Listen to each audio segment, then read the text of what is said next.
Doctor, ഈ അമിതമായിട്ട് വിയർക്കുന്ന ആൾക്കാരൊക്കെ എപ്പോഴും ഡിപ്പെൻഡ് ചെയ്യുക ഡിയോഡറൻസും ഹാർഡ് ആയിട്ടുള്ള ഡിയോഡറൻസും ഇതുപോലെ റോൾ ഉം. ഓൺസും ഒക്കെയല്ല. പക്ഷെ ഇത് ദീർഘകാലം യൂസ് ചെയ്യുമ്പോൾ അവിടെ നമ്മുടെ സ്കിൻ പിഗ്മെന്റഡ് ആവാനുള്ള ചാൻസ് വളരെ കൂടുതലാണ്. ഉം. അപ്പൊ അമിതമായിട്ട് ഇതുപോലെ വിയർക്കുന്ന ആളുകൾക്ക് സേഫ് ആയിട്ട് ചെയ്യാൻ പറ്റുന്ന ഒരു ട്രീറ്റ്മെന്റ് മെത്തേഡ് എന്താ അപ്പൊ?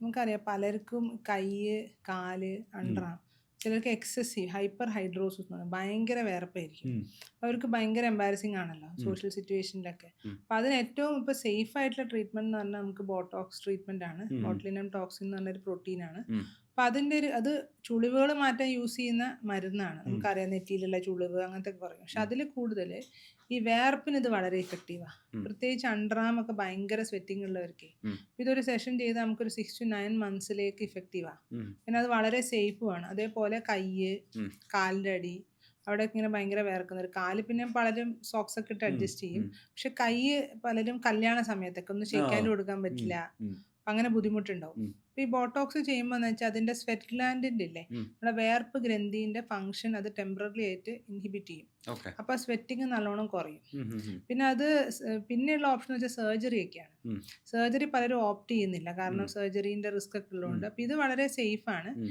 പിന്നെ അതിനുള്ള ചില ഓറൽ മെഡിസിൻസ് നമ്മൾ ഇതിൻ്റെ കൂടെ കൊടുക്കും. ഓറലി ഉം. ചില ഗുളികകളുണ്ട്. പക്ഷേ ഓക്കെ. ഗുളികകൾ കഴിക്കുമ്പോൾ മൊത്തത്തിൽ നമുക്ക് വിയർപ്പ് കുറയുകയായിരിക്കും ചെയ്യുക. ഉം. ഇത് നമുക്ക് സെലക്റ്റീവ് ഏരിയാസിൽ ഓ, മാത്രമായിട്ട് വിയർപ്പ് ചെയ്യാം. കുറയ്ക്കും. പലർക്ക് തല വിയർക്കാറുണ്ട്. ആ, പലരും തലേന്ന് വിയർത്ത് ആ, ഇങ്ങനെ ആ. മുഖത്തേക്ക് ഒഴുകുക.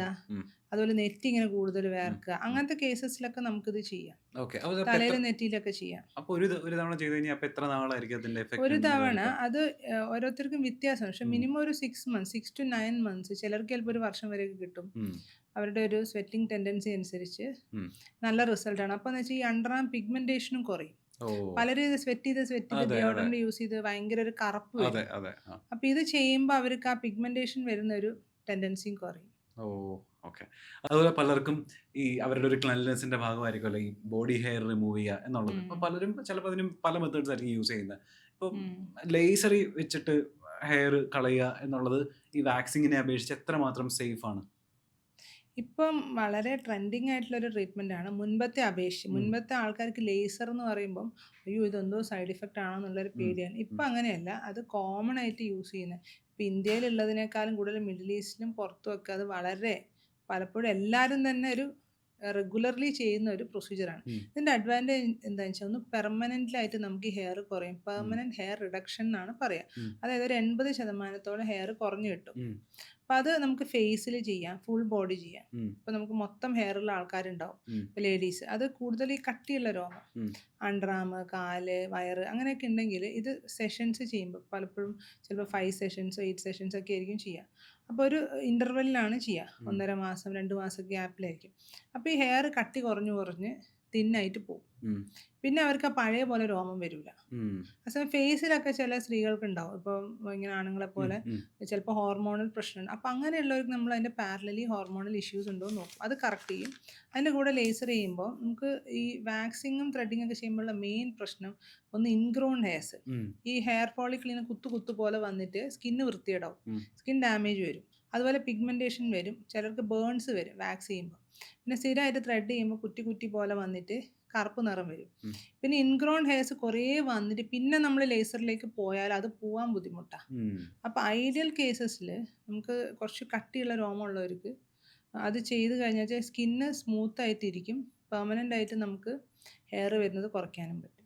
ഡോക്ടർ, ഇപ്പോൾ നമ്മളുടെ മാർക്കറ്റ്സിലെ ഒരുപാട് സ്റ്റിറോയിഡ്സ് ഉള്ള വൈറ്റനിങ് ക്രീംസ് അവൈലബിൾ ആണ് അല്ലേ? ഇപ്പോൾ ഗ്ലൂട്ടത്തൈൻ കണ്ടൻസ് കൂടുതലുള്ള ഒരുപാട് സ്റ്റിറോയിഡ്സ് ഉള്ള ഇതൊക്കെ over A period of time കുറേ കാലം ഉപയോഗിക്കുന്നത് വഴി നമ്മളുടെ യൂത്തിനും ഈ പറഞ്ഞ നമ്മളുടെ ജനറേഷനിലുള്ള ആൾക്കാർക്ക് വരാൻ സാധ്യതയുള്ള ആഫ്റ്റർ എഫക്ട്സും സൈഡ് എഫക്ട്സും എന്തൊക്കെയായിരിക്കും എന്നാണ് പറയുക?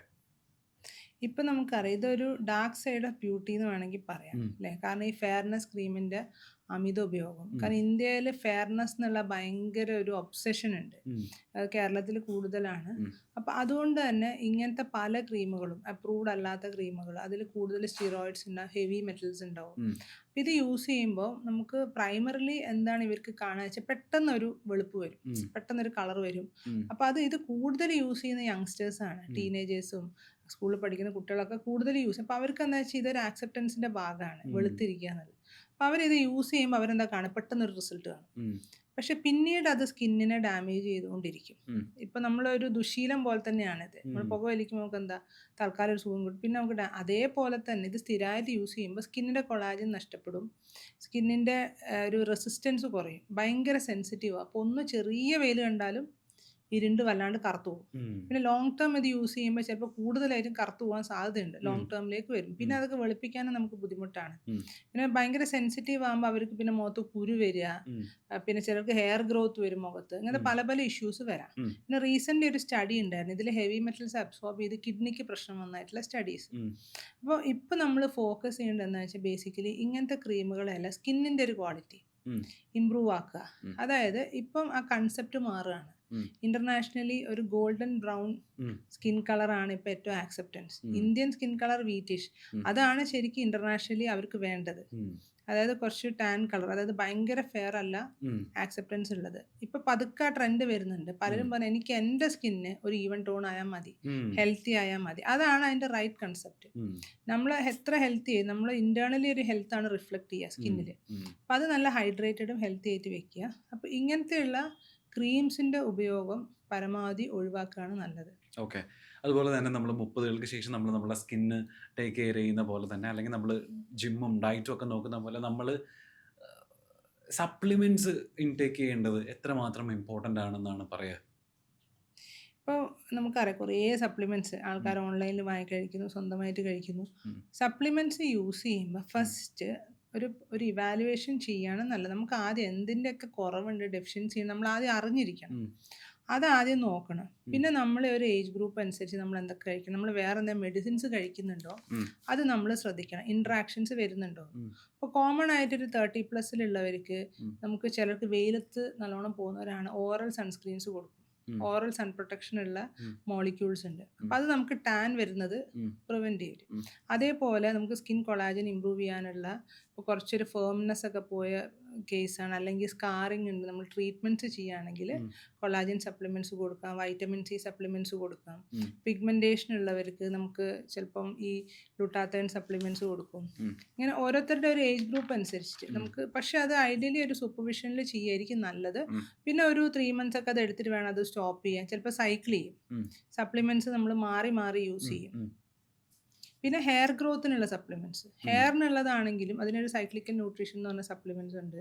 അതേപോലെ ചിലർക്ക് ഡെഫിഷ്യൻസി ഉള്ള പ്രത്യേകമാണ്, വൈറ്റമിൻ ഡി ഡെഫിഷ്യൻസി വളരെ കോമൺ ആണ്, വൈറ്റമിൻ B12 ഡെഫിഷ്യൻസി ഉണ്ടാവും, ഇൻസുലിൻ റെസിസ്റ്റൻസ് ഉണ്ട്, അത് കറക്റ്റ് ചെയ്യാനുള്ള സപ്ലിമെൻറ്റ്സ് ഉണ്ട്.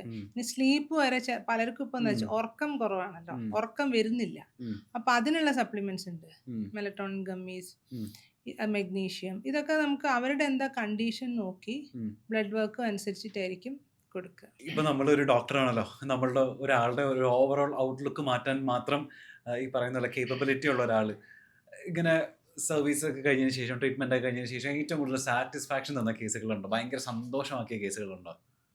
ശരിക്കും ഇതിൽ ഞാൻ വളരെയധികം എൻജോയ് ചെയ്യുന്നൊരു കാര്യം എന്ന് വെച്ചാൽ എൻ്റെ ക്ലയൻസിൻ്റെ ആ ഒരു ചേഞ്ച് ഇല്ലേ, ഭയങ്കര ഒരു പോസിറ്റിവിറ്റി, അത് ഭയങ്കര ഇമ്പ്രൂവ് ചെയ്യുന്നത്. അവരാദ്യം വരുമ്പോൾ പലരും താഴത്തേക്ക് നോക്കിയിരിക്കും, മുഖത്ത് നോക്കൂല, ചിരിക്കൂല.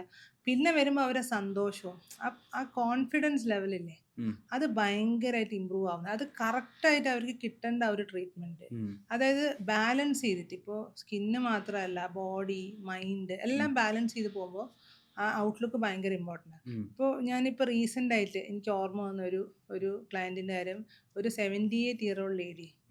അവർ മുഖത്തും കഴുത്തിലൊക്കെ നിറയെ സ്കിൻ ടാക്സ്, വലിയ വലിയ സ്കിൻ ടാക്സ് ആണ്. അപ്പോൾ മക്കൾ കൊണ്ടുവന്നിട്ട് പറഞ്ഞു ഇത് എൻ്റെ അമ്മയുടെ കോൺഫിഡൻസ് വല്ലാതെ എഫക്റ്റ് ചെയ്യുന്നു. എനിക്കത് കേട്ടപ്പം ഞാൻ വിചാരിക്കുക, സാധാരണ ടീനേജിലുള്ള ആൾക്കാരൊക്കെ ആണ് കൂടുതൽ എൻ്റെ കോൺഫിഡൻസിനെ എഫക്റ്റ് ചെയ്യുന്നത്. പക്ഷെ അവർ ആ ഏജിൽ പോലും അവരുടെ മൈൻഡ് അത്ര ചെറുപ്പമാണ്. അപ്പോൾ അവർക്ക് എങ്ങനെയാണ് ഇത് കളയണം. അപ്പോൾ ഞാൻ ഇതിപ്പോൾ ഈ ഒരു പ്രായത്തിൽ കളഞ്ഞിട്ട് ഉണങ്ങും, നമുക്ക് കുറച്ച് കളഞ്ഞ് നോക്കാമെന്നൊക്കെ പറഞ്ഞു. പക്ഷെ അവരത് ഫുള്ള് ചെയ്യിച്ച് വളരെ ഹാപ്പി ആയിട്ട് പോയി. അപ്പോൾ ആ ഒരു ചേഞ്ച് ഇൻ കൺസെപ്റ്റ്, അത് ശരിക്ക് ഇപ്പോൾ 70 വയസ്സാണെങ്കിലും 80 വയസ്സാണെങ്കിലും നമ്മൾ ജീവിക്കുമ്പോൾ സന്തോഷത്തോടെ നമ്മൾ ലൈഫ് എൻജോയ് ചെയ്ത് ജീവിക്കുക അല്ലേ, അല്ല നമുക്ക് പ്രായമായി ഇനി എങ്ങനെയും ജീവിക്കുക എന്നുള്ളതല്ല. ആ കൺസെപ്റ്റ് ചേഞ്ച് ഇപ്പോൾ ഭയങ്കര ഒരു എന്താ പറയുക, അതിപ്പോൾ കാണുന്നുണ്ട്. അതെനിക്കും ഭയങ്കര സാറ്റിസ്ഫൈങ് ആണ്. കാരണം അവർ വരുമ്പോൾ അവർ ബാക്കി കാര്യങ്ങൾ മെയിൻറ്റെയിൻ ചെയ്യും. ഇപ്പോൾ പലരും എന്നോട് പറയണത് രാവിലെ എണീറ്റ് മുഖം കാണുമ്പോൾ ഉം. ഭയങ്കര സന്തോഷമാണ്. അത് ഉം. തന്നെ ഒരു പോസിറ്റീവ് ഫീഡ്ബാക്കാണ്. Yeah, yeah. മിററിൽ നോക്കുമ്പോൾ നല്ല ഫേസ് കാണുമ്പോൾ ഉം. വേറെ ആരും പറഞ്ഞില്ലെങ്കിലും ഞാൻ ഹാപ്പിയാണ്. അതെ. അപ്പോൾ അതിൽ തന്നെ ഡേ പോസിറ്റീവായിട്ട് തുടങ്ങും. ഉം. അതേസമയം നിറയെ കുരുവും പാടും ഒക്കെ ആയിട്ട് മുഖം കാണുമ്പോൾ നമുക്കൊരു നെഗറ്റീവ്, ഓ എനിക്ക് വയസ്സായി, ഉം. ആ ഫീഡ്ബാക്ക്. അപ്പോൾ ഉം. ഈ മൈൻഡ് ചെറുപ്പമായിട്ട് ഇരിക്കുമ്പോൾ എന്താ ഗുണം? ഉം. ബാക്കിയെല്ലാം നമ്മൾ ശ്രദ്ധിക്കും. സ്ട്രെസ്സ് കുറഞ്ഞു, പിന്നെ നമ്മൾ ഫുഡ് ശ്രദ്ധിക്കുന്നു, എക്സസൈസ് ചെയ്യുന്നു, എങ്ങനെയും അത് എനിക്ക് ഇങ്ങനെ മെയിൻറ്റെയിൻ ചെയ്യണം എന്നുള്ളൊരു ഫീല് വരും. ഉം. അപ്പോൾ ഞാൻ ഏറ്റവും കൂടുതൽ എൻ്റെ പ്രാക്ടീസിൽ എൻജോയ് ചെയ്യും നമുക്ക് ആ കിട്ടുന്ന ആ സാറ്റിസ്ഫാക്ഷൻ ഉണ്ടല്ലോ, ഉം. അവരുടെ ആ പോസിറ്റിവിറ്റി. പിന്നെ ഇതൊരു ലോങ് ടേം റിലേഷനാണ്. ഇത് Okay. ജസ്റ്റ് ഇപ്പോൾ ആ ട്രെൻഡ് മാറി, ഉം. മറ്റേ ഒരു കുരു വരുമ്പോൾ കാണിക്കാലും മുടി ഉം. കൊഴിച്ചിൽ അങ്ങനല്ല. അവർക്ക് ലോങ് ടേം ഒരു പാർട്ട്ണറിങ് പോലെയാണ്. ഉം. അവരെ ഒരു ലൈഫിൽ എന്താ പറയുക, അപ്സ് ആൻഡ് ഡൗൺസ് വരുമ്പോൾ ഒരു പാർട്ട്ണറിങ്. ഉം. അപ്പോൾ അവർക്ക് അതിനെ സപ്പോർട്ട് ചെയ്ത് കൊടുക്കുന്നു. അവരെ സ്കിൻ ഹെൽത്ത് മാത്രമല്ല, ഓവറോൾ അവരെ ലോഞ്ചിവിറ്റി ഉം. മെയിൻറ്റെയിൻ ചെയ്യുക. അപ്പോൾ ആ ഒരു രീതിയിൽ പോകുമ്പോൾ നമുക്കൊരു ഡോക്ടർ പേഷ്യൻ്റ് റിലേഷൻ അല്ല ഉം. അത്. ഉം. ഉം. അതൊരു ഫാമിലി പോലത്തെ ഒരു റിലേഷനായിട്ട് മാറും. ഇപ്പോൾ പലർക്കും നമ്മുടെ നാട്ടിലൊക്കെ ബെസ്റ്റ് സ്കിന്നിൻ്റെ ഒരു ക്രൈറ്റീരിയ അവർ എപ്പോഴും നോക്കുക, വെളുത്തിട്ട് പാറി ആകെ വെളുത്തിട്ട് തുടുത്തിരിക്കുക എന്നുള്ളതാണ് എപ്പോഴും ആൾക്കാർ ഒരു ക്രൈറ്റീരിയ ആയിട്ട് ബെസ്റ്റ് സ്കിന്നിൻ്റെ കാണുന്നത്. അപ്പോൾ ആസ് എ ഡോക്ടറിനോട് ചോദിച്ചു കഴിഞ്ഞാൽ ബെസ്റ്റ് സ്കിന്നിനെ നമ്മൾ എങ്ങനെയാണ് വിലയിരുത്തേണ്ടത്? ഏതാ ബെസ്റ്റ് സ്കിൻ എന്നാ പറയാ? ഇപ്പം ഈ പറഞ്ഞ ക്രൈറ്റീരിയ ഒക്കെ ഉം. പഴയ ക്രൈറ്റീരിയ ആയിരുന്നു. വെളുത്തിരിക്കുക, എങ്ങനെയെങ്കിലും വെളുക്കുക, ആ കൺസെപ്റ്റൊക്കെ ഇപ്പം മാറി വരിക. ഉം. ഇപ്പം നമ്മൾ നോക്കണത് സ്കിന്നിൻ്റെ ഒരു ഹെൽത്തി സ്കിൻ, ഉം. സ്കിന്നിൻ്റെ ക്വാളിറ്റി. അത് ഇൻ്റർനാഷണലി, ഇപ്പം ഇന്ത്യയിൽ മാത്രമല്ല, എല്ലാവർക്കും വേണ്ടത് അവരുടെ സ്കിൻ ഹെൽത്തി ആയിട്ടിരിക്കണം. ഉം. പിന്നെ ഭയങ്കര ആർട്ടിഫിഷ്യലായിട്ട് മെയ്ഡപ്പ് സ്കിന്നല്ല, ഉം. ഒരു സോഫ്റ്റ് ലുക്ക്, അവരുടെ ഫീച്ചേഴ്സൊക്കെ എൻഹാൻസ് ചെയ്യുക. നമ്മൾ ട്രാൻസ്ഫോം ചെയ്യല്ല, നമ്മളൊരാളെ മാറ്റിയെടുക്കുകയല്ല, അവരെ തന്നെ എൻഹാൻസ് ചെയ്യുക. അവരുടെ സ്കിന്നിൻ്റെ ക്വാളിറ്റി എൻഹാൻസ് ചെയ്യുക. ഉം. അപ്പോൾ അവർക്ക് പിഗ്മെൻറ്റേഷൻ ഉണ്ട്, അത് കറക്റ്റ് ഈവൻ ടോൺ കൊടുക്കുക. ഉം. പിന്നെ ഹൈഡ്രേറ്റ് ചെയ്യുക, നല്ല ഹൈഡ്രേഷൻ ഉണ്ടെങ്കിൽ സ്കിന്നിന് ഗ്ലോ വരുള്ളൂ. ഉം. പിന്നെ അവർ കൊളാജിൻ പ്രൊഡക്ഷൻ, നമുക്ക് ആവശ്യത്തിനുള്ള കൊളാജിൻ സ്കിന്നിൽ വേണം. അപ്പോൾ സ്കിന്നിലെ ഫേംനെസ് ഉണ്ടാവും. അപ്പോൾ കാണുമ്പോൾ എങ്ങനെയാണ്, സ്കിൻ ഗ്ലോ ആണോ, അതോ സ്കിന്നെ ടച്ച് ചെയ്യുമ്പോൾ സ്മൂത്ത് ആണോ, സ്കിന്ന് ഫേം ആണോ, ഉം. ഈവൻ പിഗ്മെൻറ്റേഷൻ ആണോ, സ്കിന്നിൽ പോസ് ഇല്ലാണ്ടിരിക്കുക, റിങ്കിൾസ് ഇല്ലാണ്ടിരിക്കുക, ഇതൊക്കെയാണ് നമ്മളിപ്പം ഒരു ഐഡിയൽ സ്കിൻ. അതിൽ കളർ എന്ന് പറഞ്ഞാൽ ഒരു സെക്കൻഡറി ആയിട്ടുള്ള കാര്യമാണ്, ഫെയർനെസ് അല്ല. അവരുടെ തന്നെ സ്കിൻ, അവരുടെ സ്കിൻ കളർ എൻഹാൻസ് ചെയ്ത് അത് കുറച്ചും കൂടെ ഭംഗിയാക്കി മെയിൻറ്റെയിൻ ചെയ്യും. സ്കിൻ ലോഞ്ചിവിറ്റി എങ്ങനെയാണ് നമ്മളെ ഇൻഫ്ലുവൻസ് ചെയ്യുക? അതിൻ്റെ ആ കോൺസെപ്റ്റ് ഒന്ന് ബ്രീഫ് ചെയ്യുമോ സ്കിന്നിലേക്ക് വരുമ്പോൾ? ഇപ്പോൾ ലോഞ്ചിവിറ്റി എന്ന് പറഞ്ഞാൽ ബേസിക്കലി എന്താ വെച്ചാൽ നമ്മളെ ലൈഫ് സ്പാൻ ഇല്ലേ, അത് കൂട്ടുക എന്നുള്ളതല്ല. ബേസിക്കലി നമ്മുടെ ഹെൽത്ത് സ്പാൻ, നമ്മൾ ഹെൽത്തി ആയിട്ടിരിക്കുന്ന ഒരു ടൈം പീരിയഡ്, അത് ഇമ്പ്രൂവ് ചെയ്യുക എന്നുള്ളതാണ്. അത് എന്താ വെച്ചാൽ നമ്മൾ കൂടുതൽ ഇയേഴ്സ് ആഡ് ചെയ്യുന്നതിനേക്കാൾ ഇമ്പോർട്ടൻ്റ് ആണ് നമ്മളുള്ള ഇയേഴ്സിൽ ലൈഫ് കൊടുക്കുക എന്നുള്ളത്. അപ്പം അത് സ്കിന്നിനും ബാധകമാണ്. കാരണം ഇതിൽ എന്താണ് ബേസിക്കലി ചെയ്യുന്നതെന്ന് വെച്ചാൽ നമ്മൾ ഡിസീസ് എന്നുള്ളൊരു കൺസെപ്റ്റ് നമ്മൾ വെൽനെസ്സിലേക്ക് മാറുന്നു, ഏജിങ് എന്നുള്ള കൺസെപ്റ്റ് നിന്ന് ലോഞ്ചിവിറ്റിയിലേക്ക് പോകുന്നു. അപ്പോൾ അതിൽ നമ്മൾ എന്താ ടാർഗറ്റ് ചെയ്യാന്ന് വെച്ചാൽ അത് ഏർലി സ്റ്റേജസ്, നമ്മളെ സ്കിന്നിൻ്റെ ഏജിങ് ഒരു 25 വയസ്സൊക്കെ ആകുമ്പോൾ തുടങ്ങും. അപ്പോൾ കോശങ്ങളുടെ ലെവൽ നമുക്കത് കാണാൻ പറ്റില്ല. പക്ഷെ ആ ഒരു സ്റ്റേജിൽ നമ്മൾ കോശങ്ങളുടെ പ്രവർത്തനം കുറഞ്ഞു തുടങ്ങും. അതുപോലെ സെൽസിൻ്റെ ഒരു ടേൺ ഓവർ ഉണ്ട്, അത് കുറഞ്ഞു തുടങ്ങും. അപ്പോൾ പതുക്കെ ഇതൊക്കെ ഇങ്ങനെ സ്ലോ ആവാൻ തുടങ്ങും. ഓരോന്ന് നമ്മൾ DNA ഡാമേജ് വരും. അപ്പോൾ കേടുകൾ ഇങ്ങനെ വന്ന് വരും. അപ്പോൾ ഈ കേടായ സെൽസിനെ പിന്നെ റീജനറേറ്റ് ചെയ്യുക, സെല്ലിൻ്റെ ഫങ്ഷൻ കൂട്ടുക, അപ്പോൾ DNA റിപ്പയർ നടത്തുക. ഇതൊക്കെ ചെയ്യുമ്പോൾ എന്തായി, നമ്മളെ സെൽസ് പിന്നെ ചെറുപ്പായി. അപ്പോൾ സെൽസ് ചെറുപ്പമാകുമ്പോൾ നമുക്ക് പിന്നീട് വരുന്ന ചേഞ്ചസ്, ഇപ്പോൾ ചുളിവുകൾ വരിക, മുഖം തൂങ്ങുക, ഫാറ്റ്, ഈ ചേഞ്ചസ് കുറയും. അപ്പോൾ ലോഞ്ചിവിറ്റിയിൽ നമ്മൾ ഫോക്കസ് ചെയ്യുമ്പോൾ, അതായത് ഏജിങ്ങിന് മുന്നുള്ള സ്റ്റേജ്, അവിടെ നമ്മളത് അഡ്രസ്സ് ചെയ്യാൻ പറ്റും 25 വയസ്സ് കഴിഞ്ഞിട്ട്. അപ്പോൾ അത് ചെയ്യുമ്പോൾ നമുക്ക് പിന്നെയുള്ള അഡ്വാൻസ് ചേഞ്ചസ് വരാതെ നമുക്ക് കൊണ്ടുപോകാൻ പറ്റും. അതിന് നമ്മൾ സ്കിൻ എന്ന് പറഞ്ഞാൽ നമ്മുടെ ബോഡിയായിട്ട് ബന്ധമുള്ള കാര്യമാണ്, ബോഡിയായിട്ടും നമ്മുടെ എൻവയൺമെൻ്റ് ആയിട്ട്. അപ്പോൾ അതും കൂടെ നമ്മൾ ബാലൻസ് ചെയ്യണം. ലൈഫ് സ്റ്റൈൽ കാര്യങ്ങൾ കറക്റ്റ് ചെയ്യണം, സപ്ലിമെൻറ്റ്, ഇതെല്ലാം കൂടെ ബാലൻസ്ഡ് ആയിട്ടുള്ളൊരു കാര്യമാണ്. അപ്പോൾ അതിന് നമുക്ക് skin care, proper skin care ഒക്കെ ഉണ്ട്, ആദ്യം സ്റ്റാർട്ട് ചെയ്യാം. പിന്നെ ലോഞ്ചിവിറ്റി എൻഹാൻസ് ചെയ്യുന്ന ട്രീറ്റ്മെൻറ്റ്സും ഉണ്ട്. For example skin boosters, amino acid, ഇതൊക്കെ സെൽസിൻ്റെ ഫങ്ഷൻ ഇല്ലേ, ആ ഫങ്ഷൻ ബെറ്റർ ആക്കി DNA ഡാമേജ് കുറയ്ക്കും. അപ്പോൾ നമുക്ക് സെൽസ് എന്നും നല്ല ഹെൽത്തി ആയി, അല്ലെങ്കിൽ കുറച്ച് കഴിയുമ്പോൾ ഈ സെൽസിൻ്റെ ഒരു ഡാമേജ് വന്നിട്ട് ഇത് ബാക്കിയുള്ള സെൽസിനെയും കൂടെ ഡാമേജ് ആയ സെൽസ്. അപ്പം അങ്ങനെയാണ് കേടുകൾ വരുന്നത്. അപ്പം അങ്ങനത്തെ ചേഞ്ചസ് നമുക്ക് അവോയ്ഡ് ചെയ്ത് എന്നും ആ ഒരു സ്കിൻ ക്വാളിറ്റി മെയിൻറ്റെയിൻ ചെയ്ത് കൊണ്ടുപോകാൻ പറ്റും. അതാണ് സ്കിൻ ലോഞ്ചിവിറ്റി.